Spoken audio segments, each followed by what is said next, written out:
HP Brigadir J tiba-tiba aktif.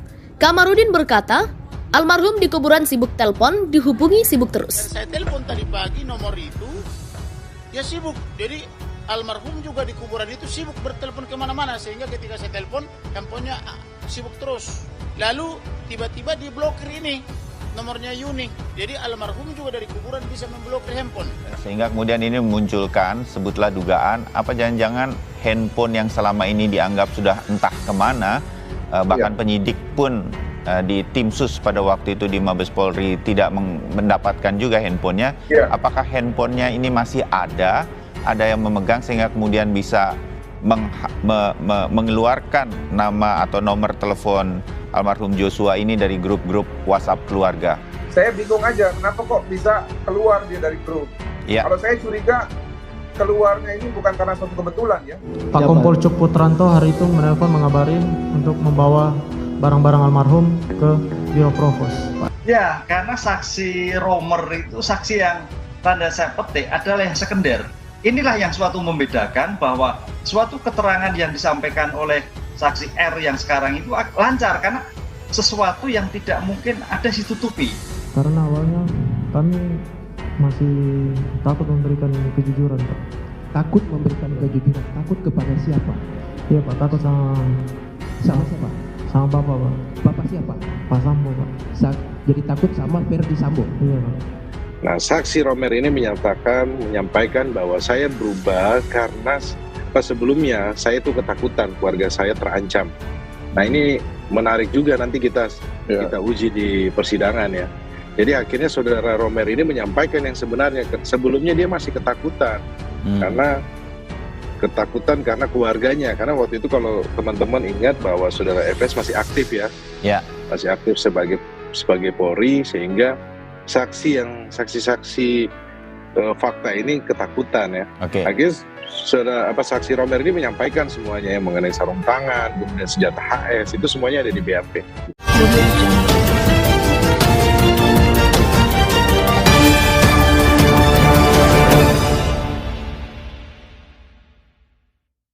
Kamarudin Simanjuntak, salah satu pengacara keluarga Brigadir Pol Nofriansyah Jalsa Huta Barat, melapor ke Bareskrim Polri perihal adanya notifikasi Brigadir J keluar dari WhatsApp Group atau WAG keluarga. Sebagaimana diketahui hingga saat ini keberadaan handphone milik Brigadir J yang tewas ditembak di rumah Ferdi Sambo belum diketahui ada di mana. Betul melaporkan ke Bareskrim, ucap Kamarudin Simanjuntak sebagaimana dalam tayangan Kompas Petang di Kompas TV Rabu 9 November. Kamarudin mengaku sempat menghubungi nomor ponsel Brigadir J yang dalam notifikasi telah keluar dari WAG keluarga. Namun kata Kamarudin, nomor tersebut pada posisi nada dering sibuk terus. Nomor itu dia sibuk, jadi almarhum itu juga di kuburan sibuk bertelepon kemana-mana. Sehingga ketika saya telepon handphonenya sibuk terus, ujar Kamarudin Simanjuntak. Lalu tiba-tiba diblokir, ini nomornya Yuni, kakak Brigadir J. Almarhum dari kuburan juga bisa memblokir handphone. Sebelumnya seperti diberitakan Kompas TV kemarin, keluarga Brigadir Pol Nofriansyah Jalsa Huta Barat dikejutkan dengan aktifnya kembali ponsel Brigadir J atau Joshua pada pagi hari. Padahal ponsel Brigadir J atau Joshua pasca pembunuhan yang terjadi di rumah Ferdi Sambo di Kompleks Duren 3 Jakarta Selatan belum diketemukan. Keluarga Brigadir J atau Joshua mendapatkan notifikasi bahwasanya Brigadir J atau Joshua dengan nama DX Joshua yang tersimpan di ponsel Yuni kakaknya keluar dari grup keluarga pada Selasa 8 November pagi pukul 7.19 waktu Indonesia Barat. Pernyataan itu disampaikan oleh penasihat hukum keluarga Brigadir Pol Nofriansyah Jalsa Huta Barat Martin Lukas Simanjuntak Selasa di Breaking News Kompas TV kemarin 8 November. Pagi ini tiba-tiba Joshua itu keluar dari grup WhatsApp keluarga, ucap Martin Lukas Simanjuntak. Sebelumnya kata Martin Lukas, ibu Brigadir J sudah meminta handphone anaknya kepada Putri Chandrawati di persidangan. Namun kuasa hukum Putri Chandrawati Febri Diansyah mengatakan HP Brigadir J atau Joshua ada di tangan penyidik. Sementara penyidik lanjut Martin Lukas mengatakan HP Joshua belum diketemukan. Pada saat proses penyidikan, kami minta HP tersebut diperlihatkan kepada kami. Apa kata penyidik? Tidak ada bang, belum ketemu. Beber Martin Lukas. Menurut Martin, notifikasi keluarnya Brigadir J bukan hanya diketahui di ponsel Yuni, tapi juga adik dan mama almarhum. Di ponsel adiknya Brigadir J atau Joshua tersimpan dengan nama Abang Frian dan di ponsel mamanya tersimpan dengan nama Abang Frian baru.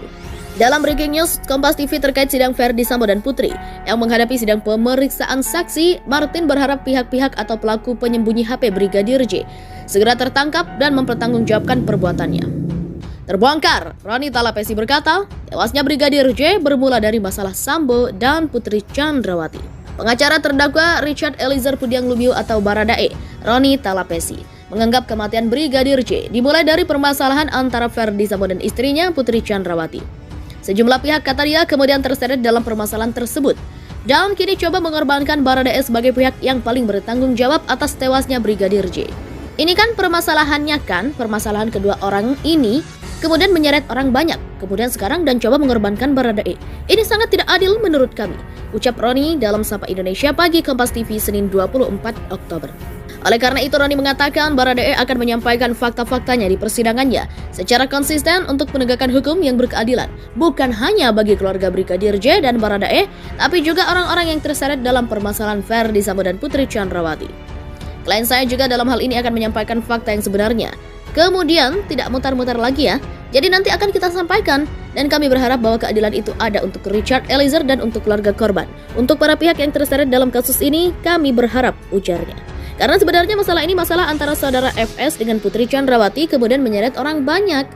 Atas dasar itu, Roni pun mengimbau kepada pihak Ferdi Sambo CS untuk tidak berkomentar jika belum melihat alat bukti. Kita minta supaya para pihak jangan berkomentar kalau belum melihat alat bukti atau melihat terlalu jauh, karena ini masih ada proses di persidangan, tegas Roni. Dalam keterangannya, Roni juga menegaskan jika dirinya siap untuk membuka skenario Ferdi Sambo di persidangan. Hal tersebut ia lakukan karena menyadari Baradae akan dijadikan pihak yang paling disalahkan dalam kasus pembunuhan berencana terhadap Brigadir J. Kita ini juga pun melihat bahwa ini sudah direncanakan secara matang. Tetapi terlalu dini lah saya sampaikan di media ya. Bukannya saya nggak mau sampaikan, tapi nanti kita buka di persidangan. Ini terlalu dini, ungkap Roni. Jadi mereka ini sudah menskenariokan, Ferdi Sambo ini sudah memikirkan, sudah jauh. Sehingga untuk seorang Richard Eliezer itu akan terpojokkan di persidangan. Bukan hanya satu skenario, kata Roni, terdakwa Ferdi Sambo disebutnya punya rencana atau plan A dan plan B dalam menghadapi ancaman hukuman mati. Bahkan rencana itu sudah dipersiapkan jauh-jauh hari jika rencana awal gagal untuk memberikan pembelaan terhadap Ferdi Sambo dan Putri Chandrawati. Perlu saya sampaikan kepada publik bahwa sudah jauh-jauh hari mereka mempersiapkan plan A, plan B. Jadi ketika ini gagal, ini akan seperti ini yang pastinya ini akan memojokkan Richard Eliezer si Baradae. Tetapi kami juga bukan tidak mempelajari berkas ya, kami mempelajari berkas dengan detail, kata Roni.